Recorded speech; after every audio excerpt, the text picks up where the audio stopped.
Very much, Mr. Speaker. With your permission, I will answer questions 15, 16, 17 together. My department, Mr. Speaker, continues to deliver a wide range of measures to support UK businesses. We've extended our loan schemes, which have already delivered over £65 billion of finance until the end of January. Harry Baldwin. Thank you, Mr. Speaker, and that level of support is indeed very impressive. And I also want to thank the Minister for all he's doing in terms of the vaccine rollout. And there are sections of the UK economy that are going to grow rapidly, not least the green industrial revolution, thanks to the energy white paper announced yesterday. So what steps is the Minister taking to make sure that it's UK-based businesses that grow the workforce and benefit from that job creation from the green industrial revolution? I'm grateful to the Honourable Lady for her excellent question. The 10-point plan will build on the nearly 500,000 green jobs that already exist in the UK economy, supporting up to 250,000 further high-skilled jobs. And the House would be interested, Mr. Speaker, to know that there would be 60,000 offshore wind, 10,000 or more in nuclear, 50,000 green and comfortable homes, 8,000 hydrogen, 53,000 in CCUS, and 40,000 accelerating the shift to zero-emission vehicles. Thank you, Mr. Speaker. The weekend before last, I was very pleased to finally start my Christmas shopping in Botley High Street as part of Small Business Saturday, including visiting Wardrobe at 24 and Mermaid's Deli. This crucial campaign highlights the important role that businesses play and entrepreneurs play. Does my honourable friend agree with me that it is more important than ever to support our high streets and shop local this Christmas? And will he assure me that this government will continue to stand by our town centres and high streets as we recover from COVID? Minister. Thank you, Mr. Speaker. I absolutely agree with my honourable friend. Now more than ever, Mr. Speaker, it is vital that we continue to help our local economy by supporting town centres and town high streets.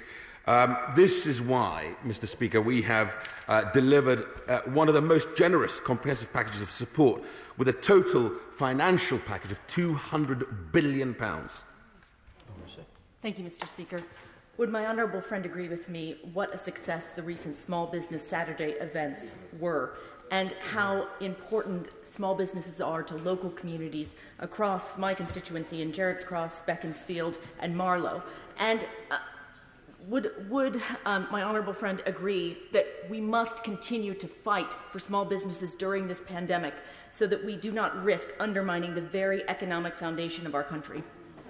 I'm grateful for my honourable friend for that question. The recent Small Business Saturday, Mr. Speaker, event meant that the spend from the great British public rose to £1.1 billion this year, a 38% rise on last year, and the government will continue to champion small business through our unprecedented support schemes as they begin to recover from the impact of COVID-19. And as the Secretary of State just reminded me, actually, the spend is not £200 billion, Mr. Speaker. It's £280 billion of support for small business. Right, let's head up to Newcastle to Shadow Minister Chiomara. Chiomara.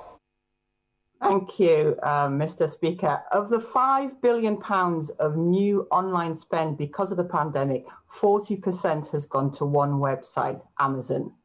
Many small businesses are afraid they won't make it through the winter because of lack of government support, and they have Brexit, climate and technological change to deal with too. So I want to ask the Minister, what is the plan for small businesses to survive COVID and build back smarter and greener? Not vague promises, but firm commitments to help businesses invest in new technologies, as Make UK has called for, or target procurement to support net zero businesses, as the Institute of Civil Engineering proposes. Or is government just going to let business down again? Minister. I'm grateful, Mr. Speaker. I think the Honourable Lady, as a fellow engineer, will know that the Made Smarter initiative has been a tremendous pilot in the North West, and we recently announced a further expansion with £300 million, £147 million coming from government and the balance coming from the private sector to support technology adoption into manufacturing. So I hope she'll continue to support initiatives by this government like Made Smarter. Mr. Speaker. Thank you, Mr. Speaker. The Prime Minister made very clear